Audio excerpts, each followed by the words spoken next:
மலையக குடிமக்களாகிய தமிழர்களுடைய 10 லட்சம் பேருடைய குடி உரிமை பறிக்கப்பட்ட அன்று தொடக்கம் இந்த நாட்டிலே அநியாயங்கள் தொடர்ச்சியாக நடைபெற்றுக் கொண்டிருந்தன. இந்த நிகழ்வினுடைய உச்சம்தான் 2000ஆம் ஆண்டுகளிலே நடைபெற்றது. குறிப்பாக கடந்த ஆட்சியாளர் மஹிந்த ராஜபக்ஷ அவர்களுடைய காலத்திலே இந்த செங்கோல் ஆட்சி என்பது உச்சத்திலே இருந்தது. மக்களுடைய தலைவராக இருந்த அவர் மக்களுடைய வரிப்பணத்தை எடுத்துக்கொண்டு தனக்கு என்று ஒரு சொகுசு மாளிகை அமைத்துக் கொண்டிருந்ததனை இன்று மக்களுக்காக திறந்துவிட்டிருக்கின்றார்.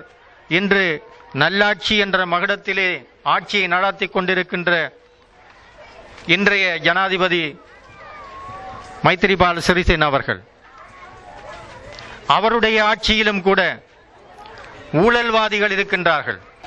நேற்று முன்தினமும் பாராளுமன்றத்திலே நடைபெற்ற நிதியமைச்சருக்கு எதிரான நம்பிக்கையில்லா பிரேரணை என்பது ஒரு வகையிலே அது கூட்டு எதிரணி கொண்டு வந்த பிரேரணையாக இருந்த பொழுதிலும் கூட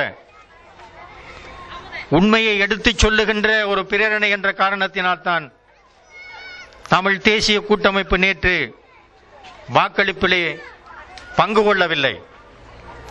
நல்ல விடயங்களுக்காக இந்த ஆட்சிக்கு நாங்கள் ஆதரவு கொடுப்பதற்கு தயாராக இருக்கின்றோம் என்பதனையும்,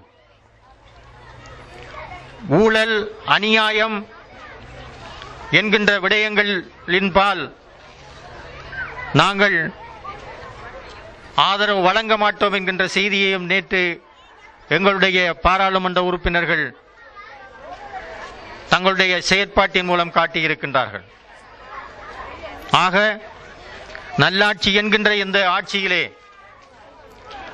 நாம் எதிர்பார்த்து கொண்டிருப்பதெல்லாம் தமிழ் மக்களாகிய நாம் சிறந்த ஒரு அரசியல் தீர்வு திட்டம்.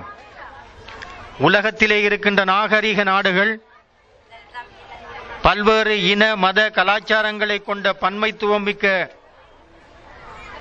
மக்களை கொண்ட நாடுகளிலே எவ்விதமான அரசியல் அமைப்பு சட்டத்தை ஏற்றுக்கொண்டு அந்த நாட்டை வளம்படுத்தி இருக்கின்றார்களோ அதே விதமான அரசியலமைப்பு சட்டம் ஒன்றை இந்த நாட்டிலே அறிமுகப்படுத்தி நடைமுறைப்படுத்த வேண்டும் என்கின்ற விடயத்தை தான் தமிழ் தேசிய கூட்டமைப்பு சொல்லிக் கொண்டிருக்கிறது. அது 1949 டிசம்பர் 18ஆம் தேதி நாங்கள் எங்களுடைய தமிழரசு கட்சியை உருவாக்கி அன்றே சொன்னோம்.